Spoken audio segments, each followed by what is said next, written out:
श्रीमद् भगवद गीता यथारूप हिंदी अनुवाद अध्याय 2 भाग 2।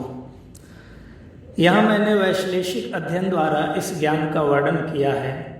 अब निष्काम भाव से कर्म करना बता रहा हूँ, उसे सुनो। हे पृथापुत्र, तुम यदि ऐसे ज्ञान से कर्म करोगे तो तुम कर्मों के बंधन से अपने को मुक्त कर सकते हो। इस प्रयास में न तो हानि होती है न ही ह्रास, अपितु इस पथ पर की गई अल्प प्रगति भी महान भय से रक्षा कर सकती है।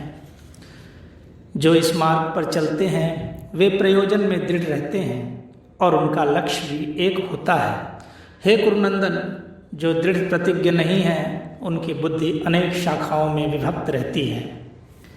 अल्पज्ञानी मनुष्य वेदों के उन अलंकारिक शब्दों के प्रति अत्यधिक आसक्त रहते हैं जो स्वर्ग की प्राप्ति, अच्छे जन्म, शक्ति इत्यादि के लिए विविध सकाम कर्म करने की संस्तुति करते हैं।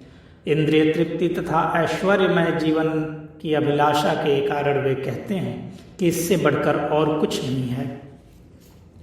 जो लोग इंद्रिय भोग तथा भौतिक ऐश्वर्य के प्रति अत्यधिक आसक्त होने से ऐसी वस्तुओं से मोहग्रस्त हो जाते हैं, उनके मनों में भगवान के प्रति भक्ति का दृढ़ निश्चय नहीं होता।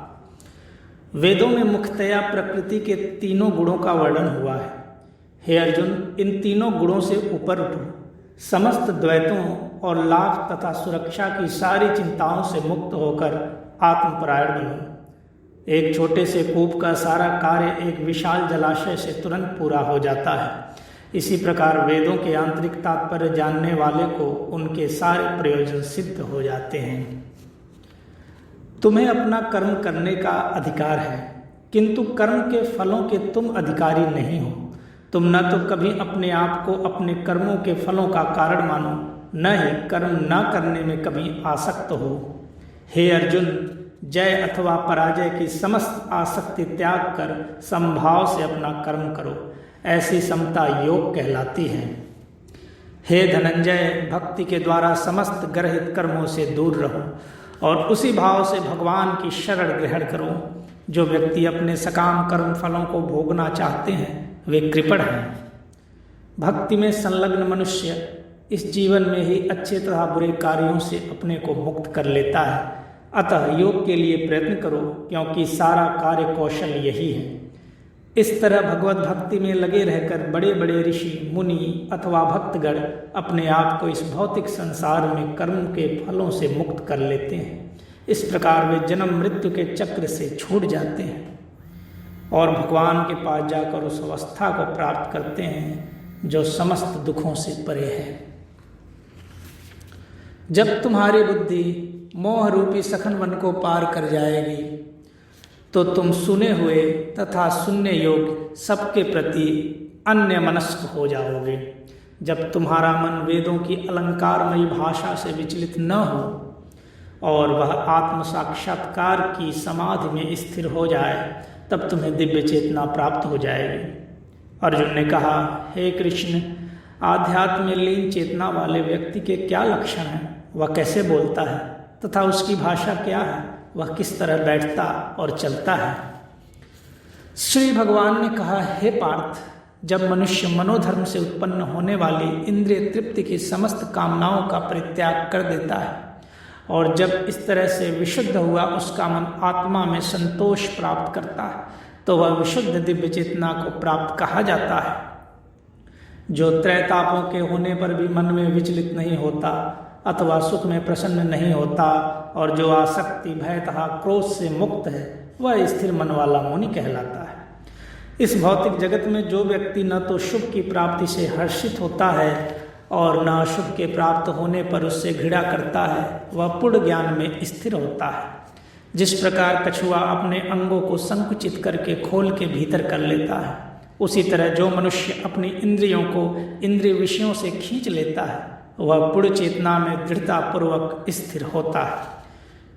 देहधारी जीव इंद्रिय भोग से भले ही निवृत्त हो जाए, पर उसमें इंद्रिय भोगों की इच्छा बनी रहती है।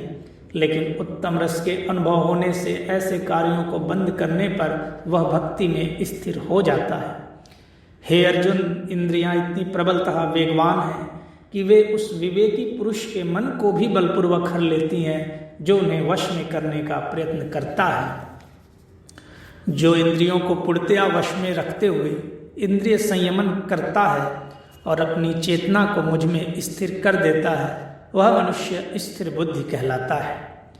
इंद्रिय विषयों का चिंतन करते हुए मनुष्य की उनमें आसक्ति उत्पन्न हो जाती है और ऐसी आसक्ति से काम उत्पन्न होता है और फिर काम से क्रोध प्रकट होता है।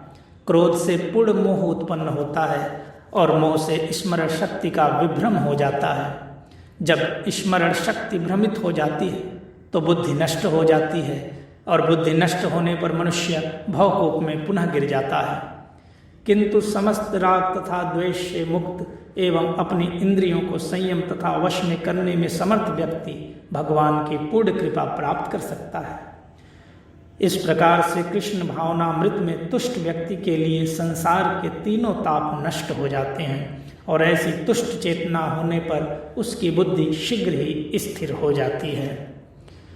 जो कृष्ण भावनामृत में परमेश्वर से संबंधित नहीं है उसकी न तो बुद्धि दिव्य होती है और न ही मन स्थिर होता है, जिसके बिना शांति की कोई संभावना नहीं है। शांति के बिना सुख हो भी कैसे सकता है।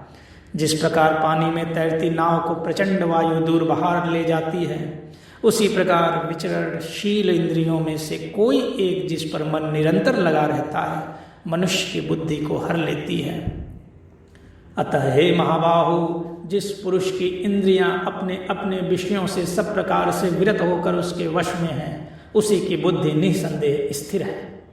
जो सब जीवों के लिए रात्रि है वह आत्म संयमी के जागने का समय है और जो समस्त जीवों के जागने का समय है वह आत्मनिरीक्षक मुनि के लिए रात्रि है।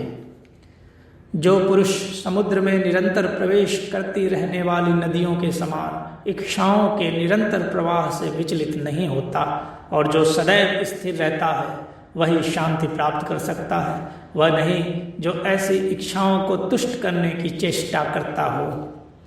जिस व्यक्ति ने इंद्रिय तृप्ति की समस्त इच्छाओं का परित्याग कर दिया है, जो इच्छाओं से रहित रहता है और जिसने सारी ममता त्याग दी है तथा अहंकार से रहित है, वही वास्तविक शांति को प्राप्त कर सकता है। यह आध्यात्मिक तथा ईश्वरीय जीवन का पथ है जिसे प्राप्त करके मनुष्य मोहित नहीं होता।